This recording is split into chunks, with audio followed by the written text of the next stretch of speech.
Salve pessoal, tudo bem? Começa a publicar agora, aqui nos canais do podcast, a série de bate-papos que venho tocando há algumas semanas no canal de Instagram da Página 5. Postarei aqui pela ordem que rolou lá. Então, o primeiro é com Jorge Filiolini, que recentemente lançou o livro de contos Somente nos Cinemas. Essa edição do Além da Página 5 rolou no dia 23 de junho de 2020.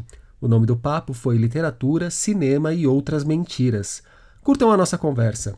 Caso queira vê-la com as nossas caras, só procurar por ela no IGTV do Instagram da Página 5.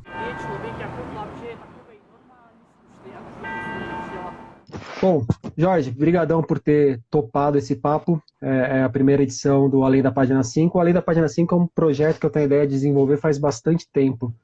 Ele já flertou com alguns outros projetos aí que eu toquei, mas a ideia é trocar ideia com autores contemporâneos. E agora, com a quarentena, vamos ver se começa a acontecer mesmo.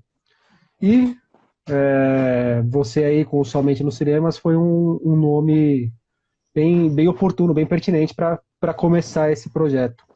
Para quem não conhece o Jorge, para quem está chegando, eu vou apresentá-lo. Ele é escritor, editor, produtor cultural e fundador do site Livre Opinião, Ideias em Debate, que deu uma baita força para a Página 5, quando a Página 5 estava começando lá atrás. Eu acho que você foi o cara que mais me compartilhou nos primórdios. Sou muito grato por Maravilha. isso. Que demais, cara. Muito bom. E em 2016 o Jorge publicou Somos Mais Limpos pela Manhã, que é esse livro aqui, bem bonito, que saiu pela Demônio Negro. E ele foi finalista do Prêmio Jabuti na categoria Contos. O Jorge é um contista, ou está um contista, não sei, ele vai contar pra gente isso mais pra frente. E no ano passado, como eu falei, saiu Somente nos Cinemas. Já bem no finalzinho do ano passado, né, Jorge? Foi em setembro, durante a balada literária. Aí eu Certo, lancei ele. legal. O Somente nos Cinemas são 14 contos, contos bem diversos em termos de forma, quais são dos pontos que eu vou querer conversar com o Jorge. E claro que todos eles são permeados pela ideia do cinema. E, para começar, Jorge, o que vale mais, cara? Um filme bom com final ruim ou um filme ruim com aquele belo final? Pô, primeiramente, assim, Rodrigo, parabéns aí pela mais uma empreitada aí com a página 5. Muito bacana, obrigado pelo convite, pela estreia aí da live, assim. Você pretende fazer, você já pensa em fazer semanalmente, quinzenal? Você tem uma ideia, cara? Pensar, Só, pense, ideia eu tenho um monte, só que vamos ver como é que vai rolar. Depois eu ah, anuncio, para ninguém me cobrar. Que, bacana, parabéns assim, aí. às vezes no canto do cérebro tem uma ideia, no outro canto do cérebro tem outra, e as duas ideias estão, não, me ouça, não, ouça eu. Então, Massa. deixa eu discutir comigo mesmo primeiro, depois eu torno público o que vem pela Não, frente. isso é ótimo, parabéns. E, cara, respondendo a pergunta, eu acho que são os dois. Os dois, eu acho. Eu responderia eu teria as duas respostas, que eu até estava conversando com um amigo meu, que é o Marquinhos, o Marcos Benucci, da Mercearia São Pedro e da Ria Livraria, que eu sempre falava, aquele filme é ruim, aquele filme é péssimo, péssimo, mas ele falou assim, pô, mas você só reclama, o filme todo é ruim, o filme todo é péssimo, não tem algumas coisas que vale a pena, que alguma cena, algum diálogo que não dê uma reflexão, e é isso, eu acho que tem aquela coisa do filme todo pode estar me tocando e no final não me representar, não me dá motivação. E também pode ser que no final me surpreenda. Então, vai muito de como eu tô naquele momento onde o filme está passando, como o filme está passando. Que eu falo que o cinema, ou quando você liga um filme para assistir, é outro mundo, um outro ambiente. Então você vai ser transportado para aquelas vidas, para aqueles diálogos, para aqueles planos, para aquelas câmeras, para aquele enredo. Então, eu acho que me motiva mais são as duas coisas. Então, eles vão me proporcionar no final uma reflexão, se é bom ou ruim, aí eu vou refletir sobre, mas é isso, eu acho que as duas respostas para mim são essenciais. Por isso que eu gostei de deixar como respostas, como perguntas para o É, leitor, sabe? Bom, eu não fiz essa pergunta para começar nosso papo à toa, mas essa pergunta abre o primeiro conto do livro, que é o Somente nas Entranhas. E nesse conto já teve uma parte que bateu forte em mim, que é quando você escreve ali de que época que nós somos, né? De que época que o narrador é, de que época que o leitor é, e você fala de baixar filme pelo Emule. E isso é muito a minha época, de ficar 3 dias esperando para ir baixando os fragmentozinhos do filme. Você é dessa época aí também, né? Só isso se você baixa um filme errado, né? Sempre vem com aquele nick, né? Com o nome lá, com o link, aí você vai lá, é um outro filme, Ah, um filme para maiores de idade. então, ou então era o filme certo, mas em coreano, né? Que Isso, acontecia também também. tinha isso. Também tinha isso. Me ajudava muito o Emule, mesmo que demorasse dias. Eu lembro da época do Lost, da série Lost, sabe? Aham. E, e a gente assistia um dia depois que passava nos Estados Unidos e era aquela curiosidade. Tudo bem que o final é uma bosta pra mim, o final do Lost, mas era aquela coisa de sensação de você ficar torcendo, vai logo, termina logo que eu quero assistir. E aquela porcentagem devagarzinho, quase manivela no Emule, era muito engraçado isso. O Gui, eu não sei se a Gui falou da música no Napster. Napster eu não cheguei a usar muito, mas eu lembro pra Eu também música não. do Casa A, principalmente. Eu também não. Eu também não usei o Napster. O Jorge, a mesa ela chama literatura, cinema e outras mentiras, e esse outras mentiras não é por acaso. Tem um tom Uhum. de provocação, ainda mais nesse mundo como se entende, como muita gente entende a ficção, principalmente, né? Aham. Livros, filmes, histórias, tudo são mentiras e só mentiras, ou tem algo mais aí? Eu vejo assim que a gente, é ficção, porque vem tudo a partir de nós. Eu até pego uma fala do último aqui do Bong Joon-ho, né, que ganhou como diretor pelo Parasita. Ele cita o Martin Scorsese. Na escola de cinema, ele estudou muito os filmes do Martin Scorsese. E ele fala, ele repete uma fala do Martin Scorsese que os melhores filmes vêm a partir de você, ou de uma experiência sua. Então, o Bong Joon-ho, ele tinha uma história lá que ele foi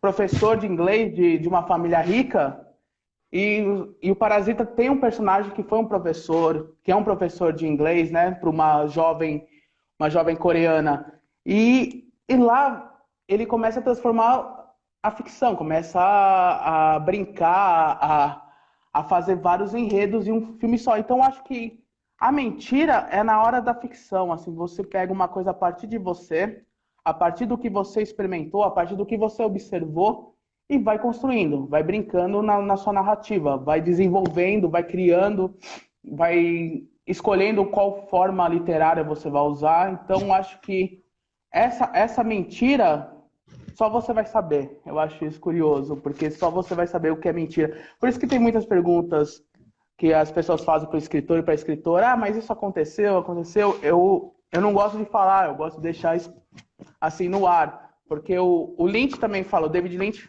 ele não gosta de responder sobre o que ele quis dizer naquele filme, o que ele quis dizer naquele episódio do Twin Peaks. Ele não gosta de responder, fala, tá lá. Isso vai ficar para a experiência do espectador e ele vai tirar dali as conclusões. Eu acho que essa mentira, vamos dizer assim, essa ficção, para mim, é essencial para desenvolver uma narrativa, desde filmes ou livros. E por outro lado aí, tanto na narrativa de forma geral, né, não importa se é no cinema, se é na literatura, também vem a questão de você usar a ficção, que aí quem quiser chamar de mentira, encarar como mentira, é uma visão, mas para alcançar uma grande verdade, né? Muitas vezes uma verdade que você não consegue dizer por meio apenas da realidade factual. Uhum.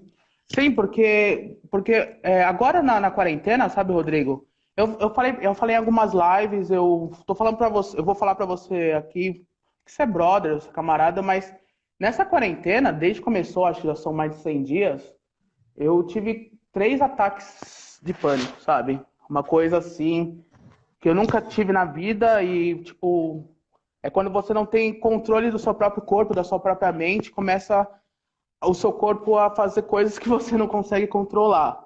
E eu tive 3 vezes e tudo relacionado à quarentena, às coisas que estão acontecendo no mundo, a pandemia, com o governo que a gente está vivendo, o desgoverno que a gente está vivendo. E isso me abriu umas portas na cabeça, na mente, de construir várias outras narrativas que eu não tinha ainda arriscado. Então eu comecei a desenvolver um romance, uma novelinha meio que realismo fantástico, sabe? Uma coisa do insólito. Então, eu acho isso, eu acho que o personagem tem uma coisa de ter ataque também, ele é epilético no seu sentido, no sentido da doença, assim, de não ter controle. Então, acho que a verdade vem assim à tona e você começa a construir nela algo que pode colocar na sua narrativa, na sua ficção. Eu acho que eu estou desenvolvendo mais isso a partir da agora da quarentena, uma coisa mais de fôlego, que não dá para O, sair, sabe? você, você consegue canalizar crises, momentos de tensões e coisas afins, problemas para a criação, assim, dessa forma? Acaba usando a criação como um escape? Não sei se o escape é a melhor palavra, mas o momento para você Eu acho, elaborar aquilo que está vivendo? eu acho que é uma coisa de vingança, assim, uma coisa de humilhar. Porque eu acho que lá fora tá tão humilhante, tá tão. As pessoas. A gente se sente humilhado, a gente se sente impotente pelo que está acontecendo e a gente quer extravasar, a gente quer colocar em alguma forma, uns na terapia, outros na bebida, outros nas drogas, outras nas questões mesmo de amigos, de apoiar em amigos. Eu vou na literatura, eu vou escrever, sabe? Coloco no papel porque lá fora algo tão vingativo, tão humilhante de viver que eu vou e coloco nos meus personagens essa humilhação, esse absurdo.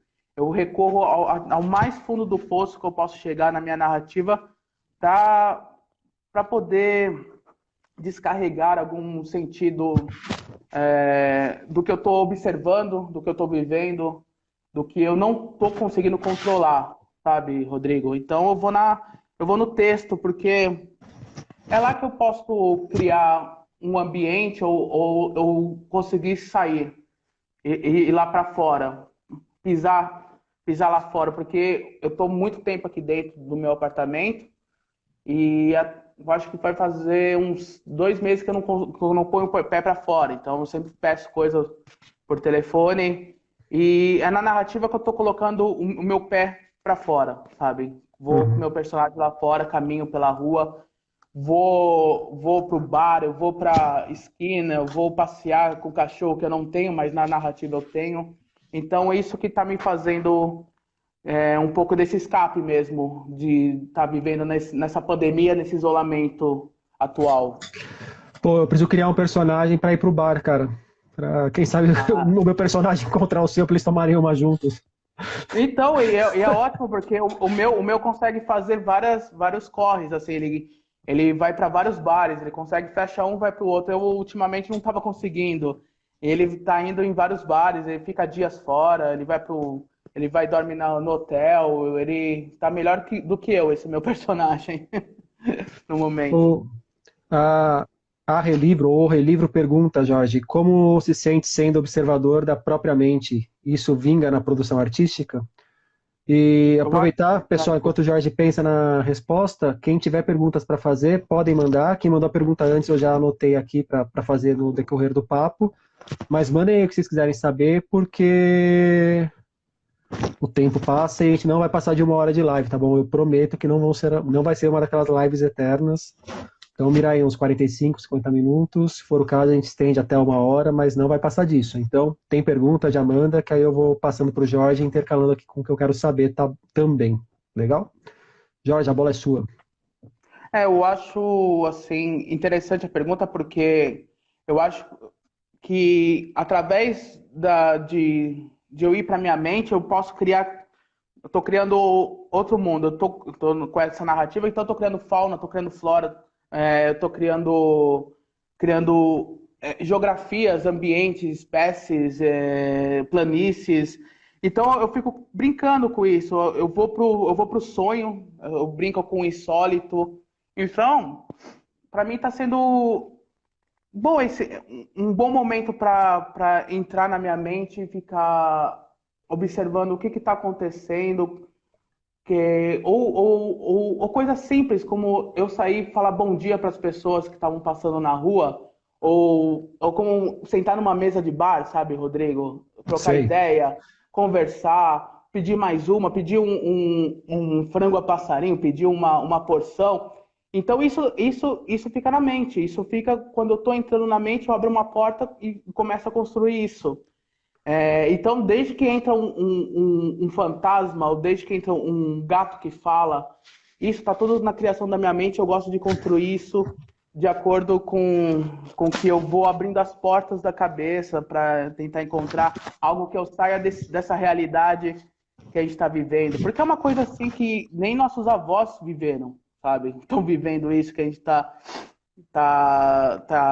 passando. Então, acho que é uma coisa de você entrar um pouco na sua cabeça e tentar construir algo reflexivo até do que essa experiência da pandemia, do isolamento tá fornecendo, digamos.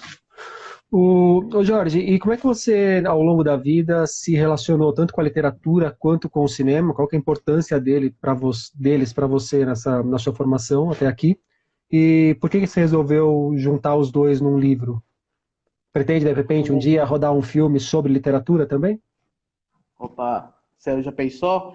Eu falo assim que eu sou um cineasta frustrado. Eu sempre quis fazer cinema. Eu não consegui fazer porque enveredei para letras.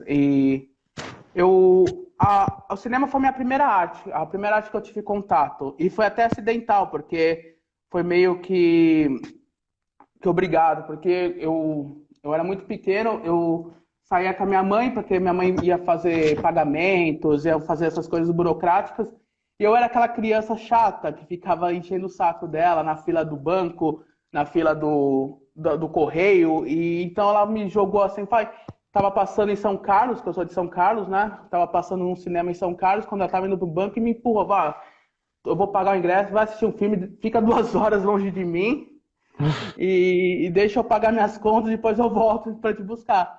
Isso eu tinha o quê? Uns 6, 7 anos. E eu entrei ela pagou, entrei e foi a primeira vez eu fiquei admirado. Fiquei, nossa, que coisa maluca isso, essa tela, essa sala escura, essa coisa passando na tela. E, e toda vez, aí depois que eu tive essa primeira experiência, eu falei, mãe, eu quero voltar, quero mais, eu quero mais. Aí eu ficava indo no cinema quando era barato, o ingresso era muito mais barato naquela época, então eu às vezes ia 2 vezes por dia no cinema. Então, quando ela tinha que ficar o dia todo no centro, eu ficava mais do que 1 hora, 2 horas, eu ficava o dia todo no cinema. Então, o cinema foi uma experiência, minha primeira arte, meu primeiro contato, e eu falei, nossa, eu quero levar ele para literatura, porque depois de anos na faculdade eu fui para letras e eu falei, eu quero também escrever, não quero só ser crítico, porque a faculdade de letras faz muito você ser um crítico, um pesquisador, né? Eu Uhum. queria escrever ficção. Aí eu escrevi o Somos Mais Limpos pela Manhã, só que eu achei que Somos Mais Limpos pela Manhã, eu estava com 25 anos, eu cheguei gritando muito, eu falo. Eu quis discutir todos os temas, trazer vários temas para discussão, para o debate, desde o taxista reaça, a um incesto, a um amigo que deixa o outro na mão. Eu queria falar de tudo, mas Como se fosse o eu primeiro e último livro da vida, né? isso, Deixa eu exatamente. resolver todos os meus assuntos. Eu tô com raiva, eu quero falar de tudo, sabe, o que tá acontecendo ao meu redor, E era muito novo, 25 anos, então eu quero falar tudo. Mas não, foi bom, teve um resultado muito bom, foi finalista do Jabuti, o pessoal tem uma repercussão boa, o pessoal gosta. Só que com o segundo livro, Somente nos Cinemas, eu pensei assim, não, eu quero ficar mais tranquilo, eu quero também construir, saber experimentar alguns formatos, tem contos no Somente nos Cinemas que é uma troca de e-mails, tem um que é diário, tem outro que é o primeiro conto que é uma colcha de retalhos de filmes, sabe? Então é um fluxo de consciência. Eu quis também brincar nessa experiência com o estilo literário. E melhor do que isso era trazer o cinema para perto dessa narrativa, porque eu revi aquele filme, o Harry e Sally, Feitos Um para o Outro, um filme romântico, mas que foi revolucionário na época, foi escrito pela Nora Ephron, e dentro do filme tem uma questão que eles fazem entrevista com casais reais em formato documentário. Isso foi revolucionário na época, tal. E eu falei, nossa, que bacana, eu não lembrava dessas cenas, eu quero construir um casal também que seja um lance meio começo dos anos 2000, faculdade, São Carlos, interior de São Paulo, e também que seja documental. Aí que eu construí, foi em 2017, eu terminei o conto Bianca Movies, que é um dos contos que do somente no cinema. Aí apresentei para alguns amigos, para eles poderem ler. Aí um que me respondeu bem, assim, até motivado, me dando mais ideias, foi o Marcelino Freire. Ele falou assim, nossa, cara, você tem o seu estilo aí, você tem sua narrativa aí, trazendo filmes para essa narrativa é bem bacana. Por que você não começa a fazer uns contos que tenha direto e indiretamente o cinema como personagem? Falei, tá aí, uma coisa boa. E desde o Bianca Movies, em 2017, comecei a construir, sempre com esse pensamento de trazer o filme, cinema, ou uma experiência cinéfila para a construção desses contos. Até porque se você não fizesse, o Marcelino não ia te dar sossego, né? Então. Eita porra, né? Cadê o livro, Jorge? Tá aqui. Somente nos cinemas. Ô, Jorge, você comentou da faculdade de letras. Você acha que a faculdade mais te ajudou a ser escritor? Quanto que você aprendeu na faculdade? Te atrapalhou, então? Ou também não? Não me ajudou. Não me ajudou a ser escritor, não foi. A faculdade de letras não me ajudou nem um pouco a ser escritor. Até falou isso pela voz da Bianca Movies, né? Pela fala dela no conto.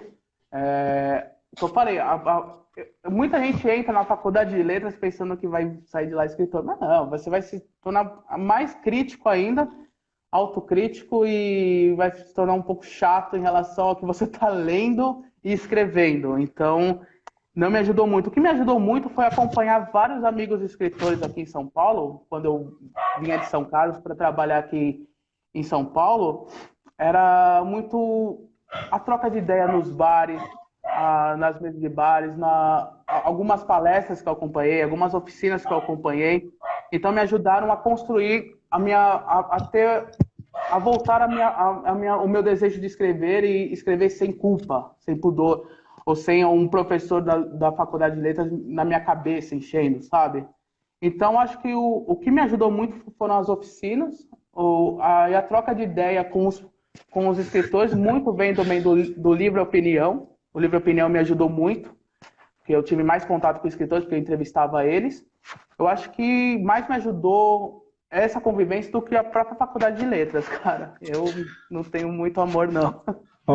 O Marcelino tá acompanhando aqui, ele falou, eu falava pra ele, se você não escrever essa porra, eu escrevo. O Eduardo Bravo pergunta se você conhece a Miranda Julie. Esse seu relato lembrou a escrita dela, ele diz. Não conheço, mas eu vou atrás. Estou até com um bloquinho aqui, Miranda Julie. Julie, isso. Eu vou atrás. O Átila perguntou se você já viveu crise com o editor, de trabalhar com algum editor que quisesse fazer seu livro de uma forma que você não quisesse. Imagina, seja lá com capa, diagramação. Pior que não, foi tudo entre amigos. O Somos Mais Livres pela Manhã teve uma ajuda do Marcelino, que ele deu uma olhada, uma editoração, aquela coisa de tira, coloca alguma coisa nos contos, e foi publicado pelo Vanderlei Mendonça, que é um amor de pessoa, incrível, pelo selo Demônio Negro, que eu já conhecia bem. Para mim foi uma honra, porque era um selo maravilhoso de publicação, editoração. E o Somente nos Cinemas também foi tranquilo, com o Plínio Martins Filho, da Ateliê Editorial, também pelo um selo chamado Leprosa, que foi também idealizado pelo Marcelino e pelo Plínio. Foi tranquilo. O que foi bacana, assim, foi trazer os amigos, desde a Cristina Judar fazendo o prefácio, ao Jorge Valentim, que foi meu professor de faculdade, um dos únicos que eu ainda me dou bem, professor de faculdade, para fazer o pós-fácil. E o Lourenço Mutarelli, que fez a capa do livro aqui, que ele fez com colagens, né? Quem não viu? que é maravilhoso, cara, porque eu falei assim, caras, o Mutarelli sempre vinha falando que ele tá num momento de fazer várias colagens, arte com recortes. Aí eu falei, putz, seria legal falar com o Mutarelli para pelo menos tentar, né? Se ele aceita fazer algumas colagens para a capa do meu livro. Aí eu O falei, não tá garantido, né? ele topou, eu falei, que bom que topou. Aí eu falei, Muta, depois a gente conversa sobre pagamento. É aquela coisa, sabe, Rodrigo? Eu vou tentando, aí depois eu vou atrás para resolver, sabe? Eu vou falar, ó, topou, bacana, depois eu vejo como eu pago. Mas foi tranquilo. O outro querido amigo, o Mutarelli, é um grande amigo. Ele falou assim, cara, eu adorei ter feito esses recortes. Ele gosta de fazer colagem, recortes. Só me dá um White Horse de presente que tá em casa. Eu falei, porra, meu, eu tô devendo. Eu dei um White Horse para ele de presente, mas eu quero dar para ele sempre quando eu encontrar, porque essa capa ficou maravilhosa. Tem até aqui moldurada em casa. O Mutarelli é um gênio, Não, gênio. era uma pergunta e um comentário. A pergunta era se ele tinha te dado o original, então o sinal que deu, que Deu, tá é aqui uma na minha frente. preciosidade em casa também, então. E, pô, só um White Horse, não era nem um Blue Label da vida, senão já ficava um pouco mais pesada essa capa, né? E não, ele detesta Johnny Walker, viu? Ele detesta. O Muta detesta. Ele prefere um. Como chama aquele lá? O Jack Daniels? Jack Daniels ou o White Horse mesmo? É, Ele uma vez eu fiz uma detesta. mesa com ele lá em Lages, em Santa Catarina, e ele tava com o White Horse antes da mesa também. Ele adora, ele O adora. Jorge, você falou agora na sua resposta anterior sobre São Carlos. E São Carlos é muito presente nos contos do Somente nos Cinemas. E a gente sabe que a gente tem aí a Porto Alegre do Veríssimo, a gente tem a São Paulo do Reinaldo Moraes, de repente a New York do Philip Roth, e a gente tem a São Carlos do Jorge Fridolini. Não, a minha. Ah, então, pode ser a minha. A São Carlos que eu observo e vejo, assim, porque São Carlos, eu nasci aqui em São Paulo, mas eu fui para lá com 5 anos. Meu pai se mudou por causa de um emprego e eu com 5 anos não podia falar, não, não quero, né? Tinha que ir, né? Aí eu fui forçado para São Carlos, mas e lá eu cresci, fiz até a faculdade, até os meus 28 anos eu vivi em São Carlos. Então, eu tenho essa coisa, esse caso de amor e ódio pela cidade. E um pouco que não somente nos cinemas, por ter cinema também e filmes, que a maior parte foi, foi em São Carlos que eu formei o meu amor ao cinema, foi um acerto de contas com a cidade. Eu falei, eu vou acertar, vou conversar com São Carlos aí, vou voltar para São Carlos das minhas memórias e trocar uma ideia com ela, com essa cidade espinhosa, essa cidade meio que um leão assim dentro de um quarto que você tem medo de alimentar, sabe? Então, eu fui resolver as contas com São Carlos nesse livro. É, não é uma. Você não apresenta a cidade como uma cidade florida ou solar, cheia de Não, pompa. não. E esse livro já repercutiu de alguma forma por lá? Você tem notícia de como os são Cara, carlenses reagiram? pelos, pelos meus pais ainda moram lá. Tá Acho valendo, que tá pelos meus valendo. pais, meus pais. Meu pai até brinca, fala que o meu livro parece um Notícias Populares, sabe? Que você torce e sai Sai sangue, sangue. sabe? Então, não, cara, não espero nada vindo de São Carlos, sabe? Eu meio que eu voltei, engraçado, olha que coisa, eu voltei em dezembro a convite da UFSCar, né, a convite do Departamento de Letras para dar uma palestra lá. Eu falei, meu Deus, eu vou falar para os estudantes lá que eu era de um curso que eu meio que levava um pouco nas coxas, sabe?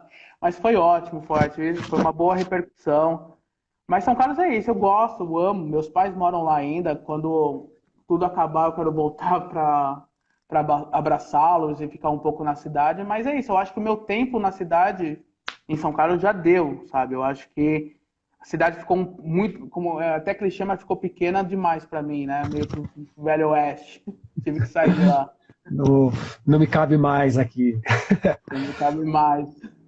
O Jorge, um dos contos, então, do começo ainda, do Somente nos Cinemas, o Projeto Favela, tem um gringo que compra uma montanha, derruba a floresta, tudo isso aí com autorização do Estado para construir ali uma favela inicialmente cenográfica e as coisas tomam os caminhos, o caminho que toma no ponto. Eu não tenho problema com spoilers, mas eu sei que muita gente é sensível a spoiler. Inclusive tem personagem no seu livro que é sensível a spoiler, então eu vou respeitar o personagem do livro, que talvez reflita um pouco o autor. Não sei se nesse caso reflete ou não. Mas Ah, esse conto, o Projeto Favela, traz uma discussão muito pertinente, muito atual, muito contemporânea sobre a questão da ética na arte e qual o limite entre a ética e a estética.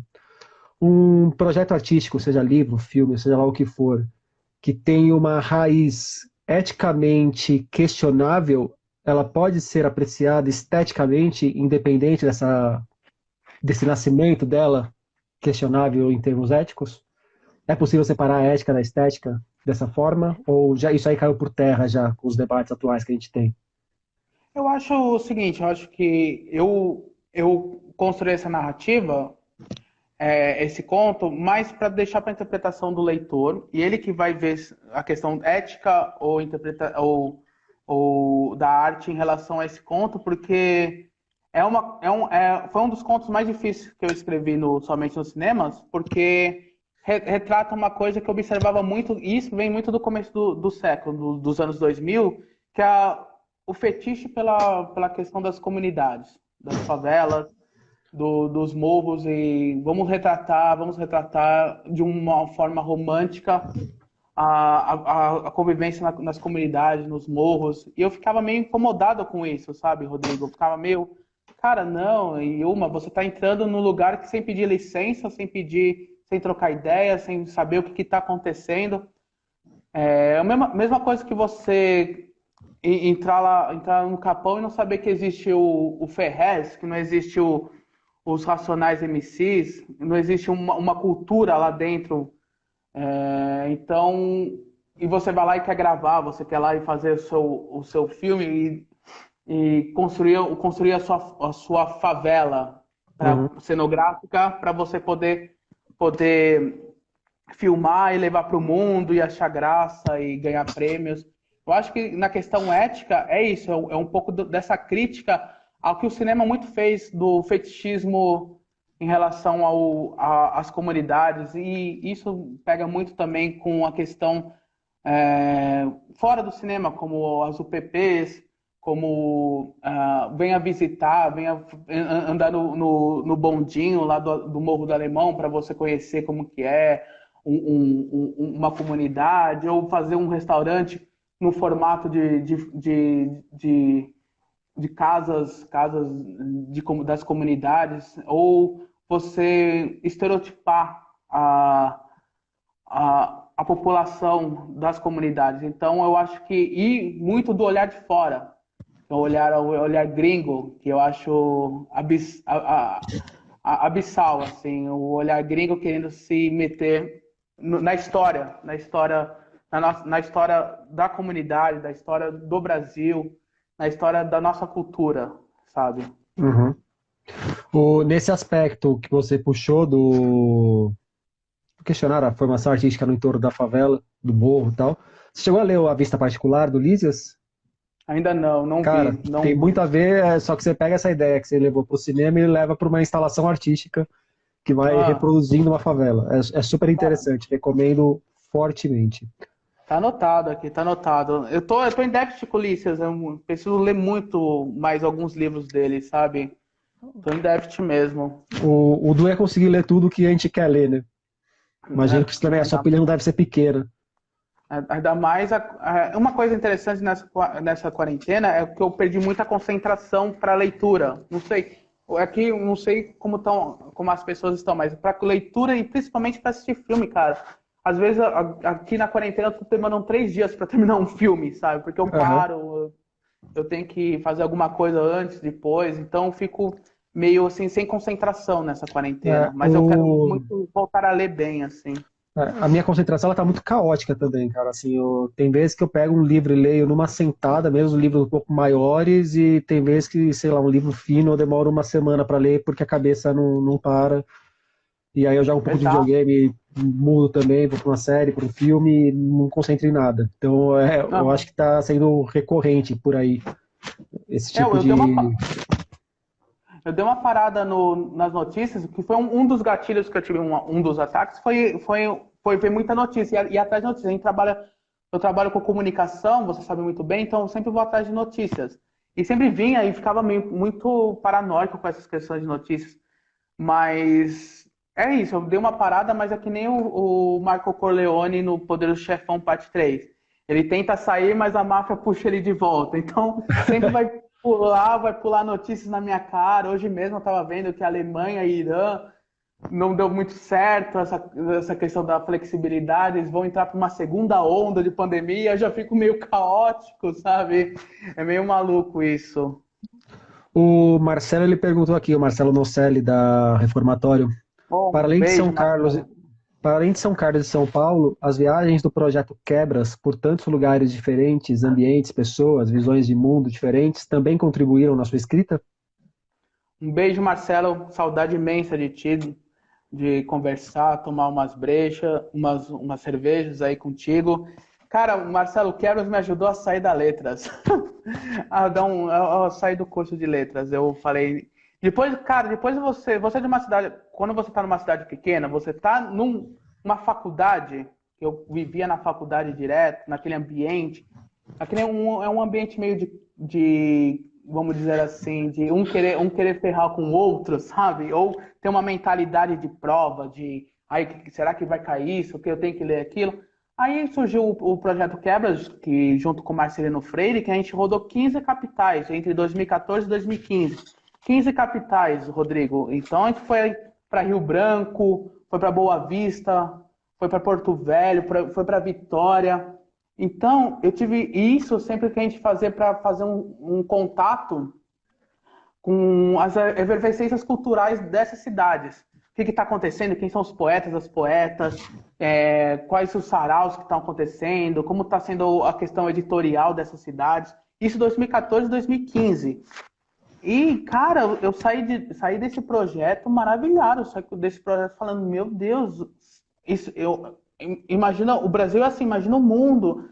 Então você volta para sua cidade, é mais ou menos, vou a fazer uma analogia a um outro filme, que é que nem o Senhor dos Anéis, quando depois da aventura toda de você ir até a Montanha da Perdição para jogar um anel, você enfrentar tudo isso pelo que a Terra-média te proporciona, você volta para o Condado, que é a terra dos hobbits, e ninguém sabe quem é você, qual foi a sua missão, quem é você, o feito que você fez. Então voltei para São Carlos para terminar a faculdade e fiquei meio assim olhando, falando, não, esse não é o mundo mais que eu almejava, o mundo que eu desejava. E foi muito o Quebras que me fez esse start, falar assim, nossa, o mundo das artes é muito mais contundente, mais que proporciona mais atividades assim da nossa própria construção como pessoa do que uma faculdade, sabe? Então isso me ajudou muito, Quebras. E quando roda assim, a gente percebe a arrogância que tem no geral aqui em São Paulo de achar que a gente aqui de São Paulo sabe tudo o que acontece, né? Porque na hora que a gente vai para outros Porra, cantos é impressionante o quanto a gente acha de coisa legal que a gente não faz nem ideia que existe, muito menos que chega aqui em São Paulo como se São Paulo fosse o centro de alguma coisa, como se cada canto não tivesse o seu centro, não fosse o seu próprio centro. exatamente. O pessoal falava, ô Paulista, calma, tá muito acelerado, sabe? É muito bom isso. Cara, você passar um dia ouvindo poesias às margens do Rio Madeira, cara. Cara, isso é incrível pra mim, sabe? Ou em Rio Branco, que é 2 horas de diferença daqui de São Paulo, cara. Isso é maravilhoso. Os caras estão ainda. São 6 horas lá, tá tendo o pôr do sol aqui, já tá noite, então você fica vivendo isso, é uma coisa fora. E para mim isso proporcionou muito o Quebras, para mesmo refletir isso que você está falando. São Paulo, Paulista, calma lá, sabe? O Relivro fala que tá curioso para te ler. Opa! Gui ou Agui, não sei se é o Gui ou Agui, falou de ler Ulisses numa sentada. Semana passada, que foi Bloomsday, eu postei na coluna que o Ulisses é um livro que me venceu e um comentarista do UOL falou que leu Ulisses numa sentada, que é um livro tranquilo. Bom, Sabe-se lá quanto tempo parabéns. durou essa sentada, né? Temos heróis.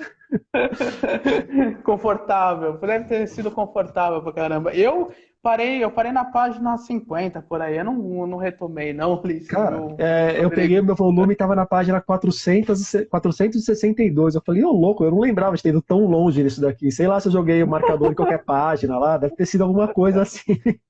É que nem o Graça Infinita do Wallace, né? Do Foster Wallace. Eu Sim, nunca vou pegar aquilo lá pra ler. Desculpa, mas eu tenho outras coisas pra fazer, outras sabe? prioridades, né? Ah, total. Não dá, aquilo lá não dá. O, o Átila falou que você é muito espontâneo, que tá gostando de te ver, e ele não, ele pede para você citar um tema sobre o qual você jamais escreveria e falar o porquê. Um tema? Ah, eu acho que sempre tem um tema. Eu acho que sempre vai ter um tema pra gente construir. Sempre vai surgir. Não, Eu mas um que sempre você construo. jamais escreveria. Jamais escreveria? É. Caramba. Ah, esse é pra ficar uma sentada pra pensar também, viu? Eu não sei, cara. Desculpa, mas eu não sei. Eu preciso pensar. Qual A- a- tema? Até porque jamais é muito tempo, né? É muito tempo. Nem sei o jamais meu pode ser diferente do Átila. Jorge, mas voltando para dentro do Somente nos Cinemas, pro texto. Me chamou a atenção como você explora diversas formas nos contos. Você pega o mar, por exemplo, ele tem uma estética, uma densidade, um conto trágico, introspectivo, e ele é muito diferente do que vem logo na sequência, que é o Fila de Cinema, que é um conto-diálogo. O conto inteiro é um diálogo e acabou. Você pega o Diálogos, é um conto que caberia num tweet à moda antiga, que ele tem menos de 140 caracteres. Contei aqui para poder te falar. Já o Eldorado é um texto mais extenso, é um conto de bem mais fôlego, um conto de maior fôlego do livro. Como é que funciona para você essa variação na forma dentro do gênero conto e como você vai decidindo qual história vai ter cada tratamento? Ou a história, o tratamento da história, ela se impõe por si só, se impõe junto com a história? Acho que se impõe junto com a história. O mar mesmo, eu quis fazer uma forma de não saber o que aconteceu mesmo e ele, num fluxo de consciência, ficar meio que em devaneios, né, em relação ao que aconteceu, né, para não contar spoilers aqui do mar. E o Fila de Cinema é muito das coisas que eu observo assim no cotidiano, porque eu sou muito infelizmente eu era, né? Eu não sei. Antes do fim do mundo, eu era muito da rua. Eu ficava muito na rua. E eu era muito de escutar, desde o metrô, do ônibus, ou desde do bar, ou atravessando a rua, conhecendo, eu sempre fui de escutar as pessoas. Tem um conto aí que. E eu pego essa frase e vou a partir dessa frase ou dessa ideia. Tem o conto aí que é o Fuligens, que o cara fala que o sonho dele é que um helicóptero de rico caísse e explodisse Aham. na rua. E foi isso quando eu tava caminhando, indo pro mercado. Eu falo, Que você já citou aqui, mas quando eu comecei a ler esse conto, eu escrevi do lado, Ferrez. Que o sim, Ferrez tem o sim, livro Os Ricos Também Morrem, né? sim. Isso foi uma homenagem ao Ferrez. Eu não queria E, deixar escrito para que ele não ia gostar também, sabe? mas na hora Mas que eu foi. comecei a ler, eu falei, puta, isso aqui tem a cara do Ferrez. Porque eu lembrei de uma entrevista com ele, que eu fiz com ele uma vez, que eu perguntei pra ele, cara, Ferrez, os ricos também morrem, mas eles morrem iguais aos pobres. Aí o Ferrez falou, não, o rico morre em hospital de luxo, tá, naquelas camonas. Mas me lembrou dele na hora. Não, e foi realmente dedicado a ele, meio que indiretamente, porque eu não quis deixar explícito, porque vai que ele, como eu falei, vai que ele não gosta, né? Mas é um querido. E eu tava indo pro mercado e um morador de rua falou, e aqui tem muito tráfego, eu moro na Barra Funda, tem muito tráfego de helicóptero. E o morador de rua falou assim, essas merdas podiam explodir no ar e cair e os ricos podiam morrer. Eu falei, pô, isso aí é uma ideia, tem uma ideia.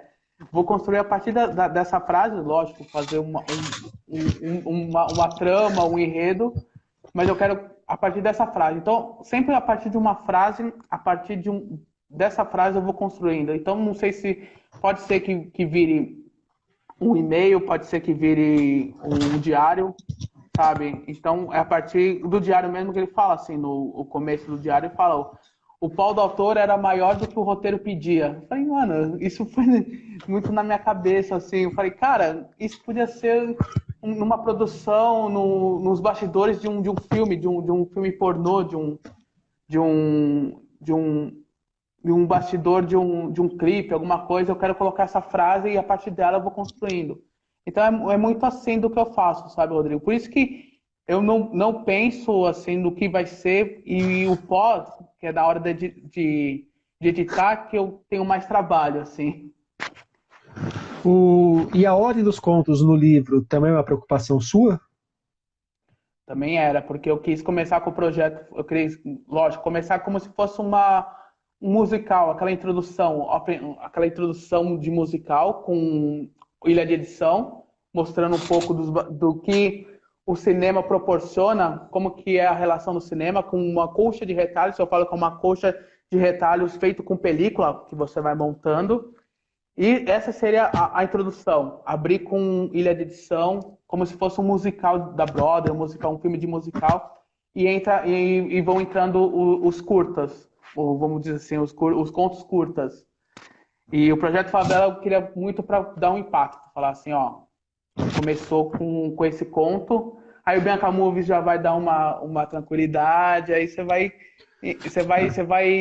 oscilando, que nem o Diálogos é um microconto para te aquecer como se fosse um trailer para entrar no Eldorado, que é o conto mais longo do livro, sabe? Eu fico pensando nessa montagem dos Desse contos também. artesanato também, né? Uhum, Você sim. falou do diário de JF.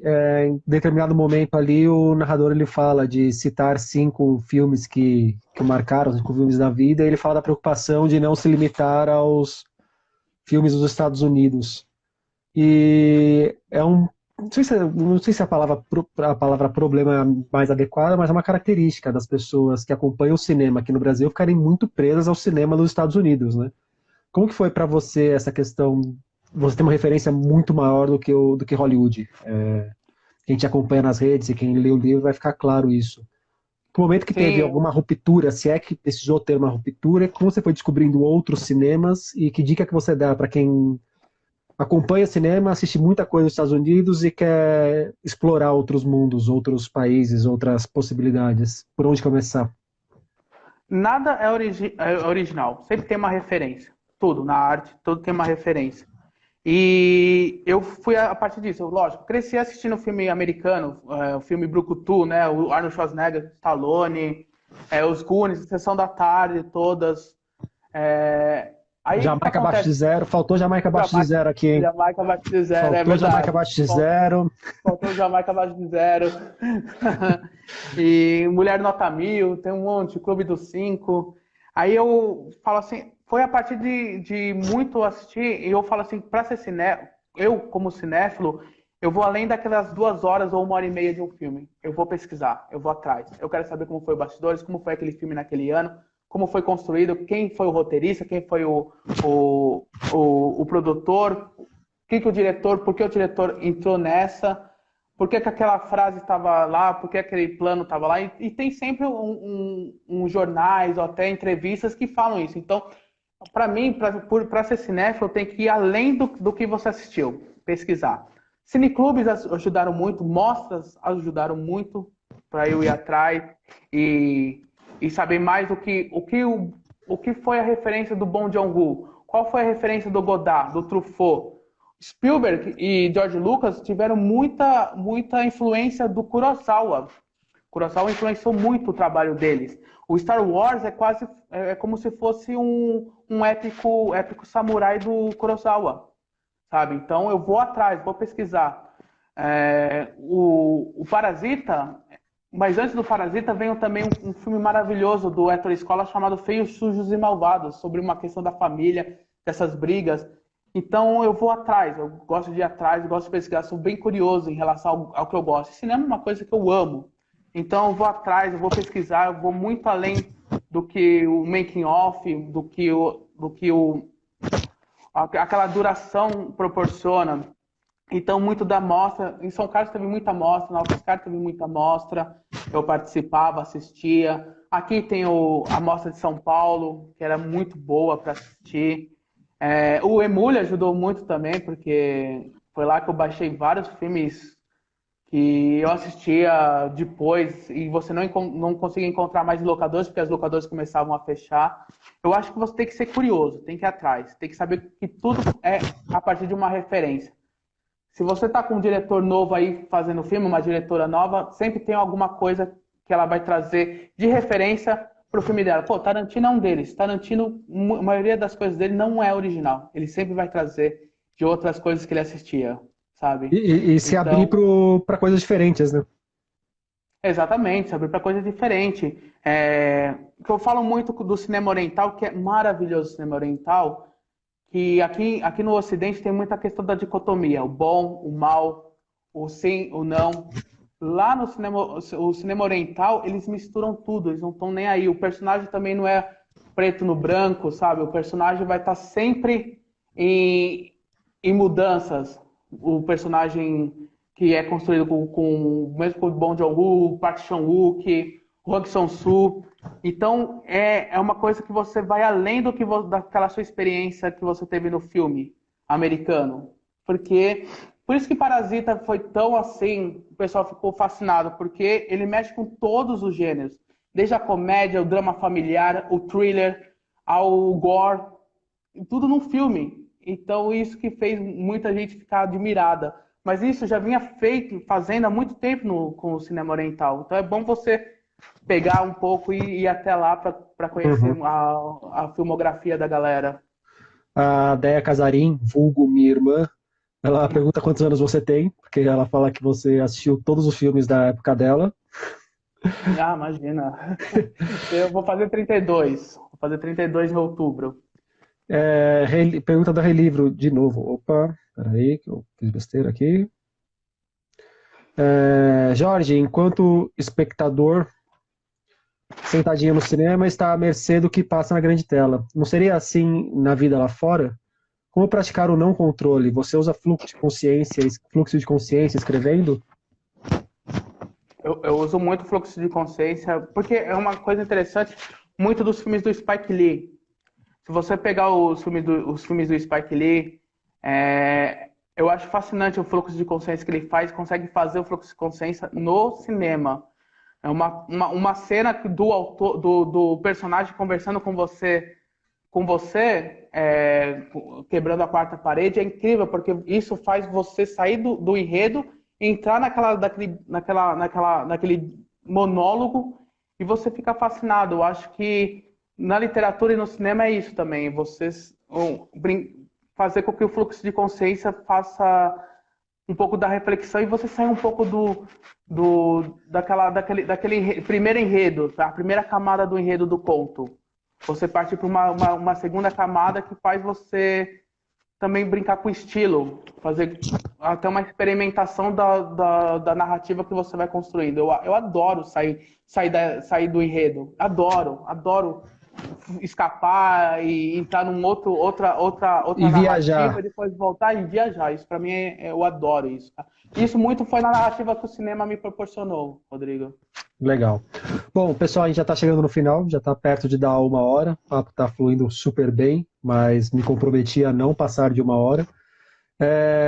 O Átila tinha enviado uma pergunta direta para o Instagram da página 5. Átila, como a gente já está de um horário bem avançado, eu não vou conseguir fazer essa pergunta agora, mas eu prometo repassá-la para o Jorge. E eu tenho certeza absoluta que o Jorge não vai se importar em respondê-la para você. Se o Jorge quiser copiar a pergunta, colocar no Instagram dele, responder aberto para todo mundo ler também, por mim pode ficar à vontade. Jorge, Bacana. para a gente encerrar então, bom, primeiro que amanhã tem outra live, né? Quem quiser continuar Amanhã, escutando, amanhã tem uma live com o Luigi, do Acrópole, é isso? amanhã tem uma live no Acrópole Entrevista com o Luigi Ricciardi. Vai ser muito bacana, vai ser pelo canal dele no YouTube, uma live também. Então, Que horas vai vamos lá ser? assistir também. 7h30. 7h30? 19h30. Legal. E, Jorge, para a gente encerrar, você pode ler um trechinho do livro para gente? De algum dos contos do Somente nos Cinemas? Um Eu ou vou dois ler, parágrafos? Rodrigo, Só para mas quem não conhece perceber como que é a sua escrita?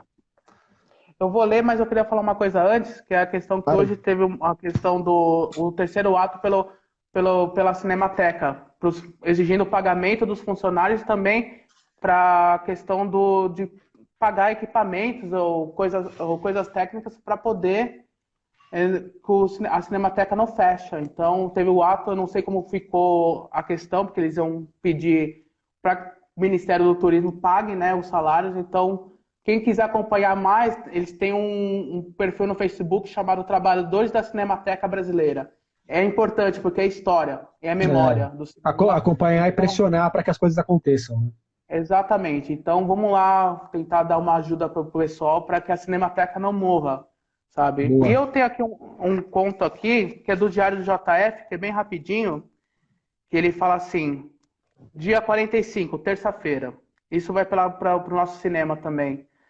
O cinema é casa em destruição, é pecado, sujo, cínico, cinza e cheio de poeira. Eu não assisto a um filme querendo sair bem. Se não me incomoda, não é bom. Lynch disse que filmes pacíficos em nada interessam. Quero orgia, o tratamento masoquista, meia calça rasgada, ponta do salto-agulha nos olhos. Quero um filme de derrubar soldados, matar o presidente com foice, cachoeiras de sangue, um bom cinema submerso com rio de piranhas famintas. Tapa na cara de velhos. O filme que ainda não foi filmado por ser violento demais. Vou dirigir um longa de vomitar a Billy, aquele de iniciar uma guerra. De mostrar as pelancas, nojento, repulsivo, imundo, desagradável. Nota, ainda vou cagar nesses rolos de filmes. É isso, o cinema proporciona tudo isso, pra mim. Jorge, muito obrigado pelo papo, foi uma honra, um prazer tê-lo aqui. E nos encontramos na hora que os botecos se abrirem, tá bom? Vamos beber umas. Obrigado, Rodrigo. Tudo de bom aí com o papo virtual aí. Valeu, pessoal. Obrigado. Pessoal, obrigado pela presença de todos vocês. Foi um prazer tê-los aqui também. Um abraço, tchau.